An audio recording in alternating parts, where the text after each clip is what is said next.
Hello there, welcome to Personal Archive. Featured today on this page is a coin dating back to pre-partition India. This coin was minted in the year 1936, 11 years before creation of Pakistan. India is quite legibly written here on the coin. The value of the coin was 1/2 of a pice or paisa.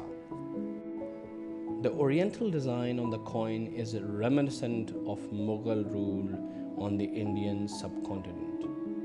Now let's see the other face of the coin. Here we have the figure of George V, King Emperor, engraved. He was the father of the present Queen Elizabeth of England.